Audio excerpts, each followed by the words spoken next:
ಶ್ರೀ ಗುರುಭ್ಯೋ ನಮಃ. ಹರಿಕಥಾಮೃತ ಸಾರ ಗುರುಗಳ ಕರುಣದಿಂದ ಪಣಿತು ಪೇಳುವೆ ಪರಮ ಭಗವತ್ ಭಕ್ತರಿದನಾದರದಿ ಕೇಳುವುದು. ಶ್ರೀಮದ್ ಹರಿಕಥಾಮೃತ ಸಾರ ಶ್ವಾಸ ಸಂಧಿಯಲ್ಲಿ 16ನೇ ಪದ್ಯ.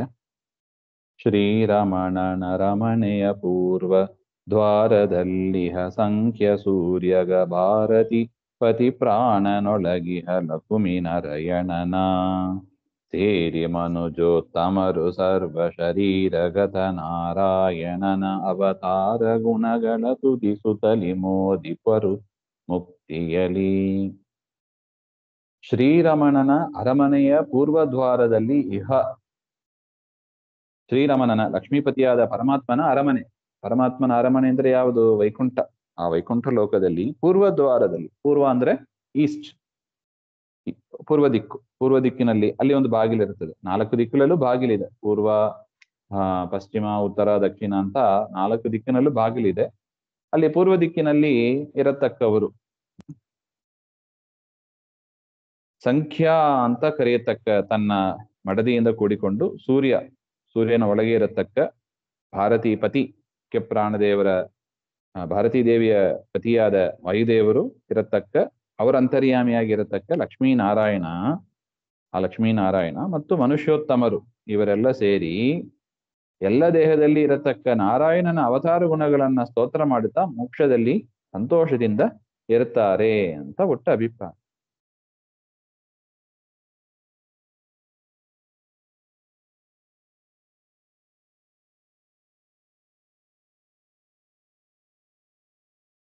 ಅಂದ್ರೆ ಇಲ್ಲಿ ಸೂರ್ಯನ ವಿಚಾರ ಯಾಕೆ ಬಂತು ಅಂದ್ರೆ, ಮನುಷ್ಯೋತ್ತಮರು ಮೋಕ್ಷವನ್ನ ಪಡೆಯುವಾಗ ಸೂರ್ಯನ ಮುಖಾಂತರ ಪ್ರಾಣದೇವರನ್ನು ಹೊಂದಿ ಆ ಪ್ರಾಣದೇವರ ಅನುಗ್ರಹದಿಂದ ಲಕ್ಷ್ಮೀನಾರಾಯಣನ ಹೊಂದಿ ಮೋಕ್ಷವನ್ನ ಪಡೀತಾರೆ ಅಂತ.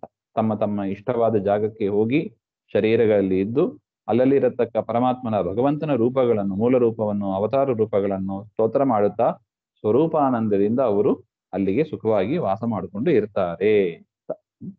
ಅದರಿಂದ ಸೂರ್ಯನ ವಿಚಾರವನ್ನ, ಸೂರ್ಯಾಂತರ್ಗತ ಭಾರತೀ ರಮಣ ಮುಖ್ಯ ಪ್ರಾಣಾಂತರ್ಗತ ಲಕ್ಷ್ಮೀನಾರಾಯಣ ಅವರ ವಿಚಾರವನ್ನು ಇಲ್ಲಿ ಹೇಳಿದ್ದಾರೆ.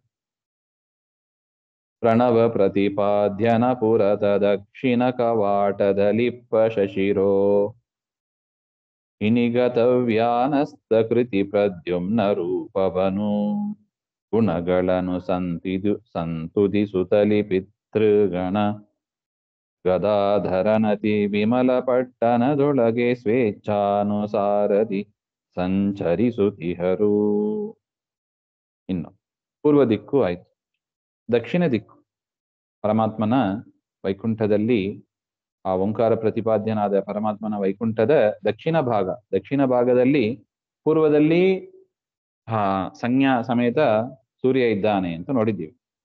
ಇನ್ನು ದಕ್ಷಿಣದಲ್ಲಿ ಶಶಿ, ಚಂದ್ರ, ಅವರ ಮಡದಿ ರೋಹಿಣಿಯಿಂದ ಕೂಡಿದನಾಗಿ ಚಂದ್ರದೇವರು ಅಲ್ಲಿ ಇರ್ತಾರೆ ಅಂತ. ಅವರಲ್ಲಿ ಇರತಕ್ಕ ವ್ಯಾನ, ಅಲ್ಲಿ ಪೂರ್ವ ದಿಕ್ಕಿನಲ್ಲಿ ಸೂರ್ಯನಲ್ಲಿ ಪ್ರಾಣ ಮತ್ತು ಭಾರತಿ ಅಂತ ನೋಡಿದ್ದೀವಿ.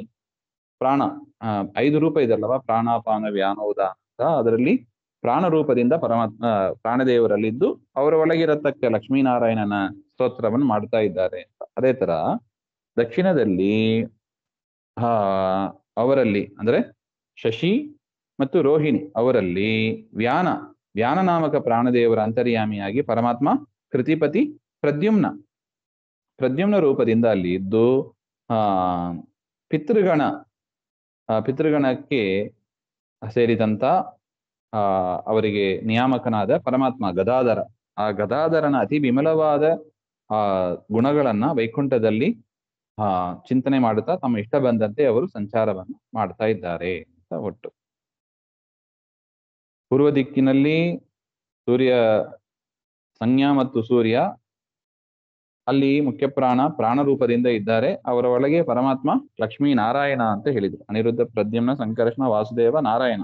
ಆ ನಾರಾಯಣನನ್ನೇ ಅಲ್ಲಿ ಹೇಳ್ತಾರೆ ಸೂರ್ಯನ ಅಂತರ್ಯಾಮಿಯಾಗಿ. ಇನ್ನು ದಕ್ಷಿಣದಲ್ಲಿ ಶಶಿ ಮತ್ತು ರೋಹಿಣಿ, ಚಂದ್ರ ಮತ್ತು ಅವರ ಮಡದಿ ರೋಹಿಣಿ. ಅಲ್ಲಿ ಇರತಕ್ಕ ಮುಖ್ಯ ಪ್ರಾಣದೇವರ ರೂಪ ವ್ಯಾನ ಅಂತ. ವ್ಯಾನ ಅವರ ಅಂತರ್ಯಾಮಿಯಾಗಿ ಕೃತಿಪತಿ ಪ್ರದ್ಯುಮ್ನ ರೂಪದಿಂದ ಪರಮಾತ್ಮ ಇದ್ದು ಸ್ತೋತ್ರವನ್ನ ಮುಕ್ತರಿಂದ ಪಡೆಯುತ್ತಾನೆ ಅಂತ ಒಟ್ಟು.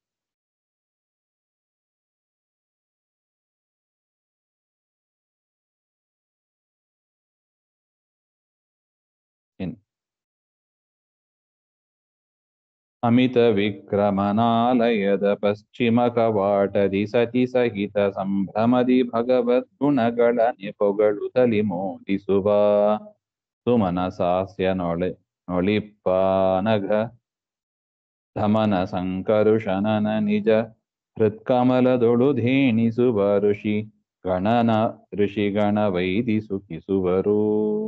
ಅಮಿತ ವಿಕ್ರಮಾದ ಅಂದ್ರೆ ಅಪಾರವಾದ ಪರಾಕ್ರಮ ಉಳ್ಳ ಆ ಪರಮಾತ್ಮನ ವೈಕುಂಠದ ಪಶ್ಚಿಮ ಅಂದ್ರೆ ವೆಸ್ಟ್ ಗೇಟ್ ಅಲ್ಲಿ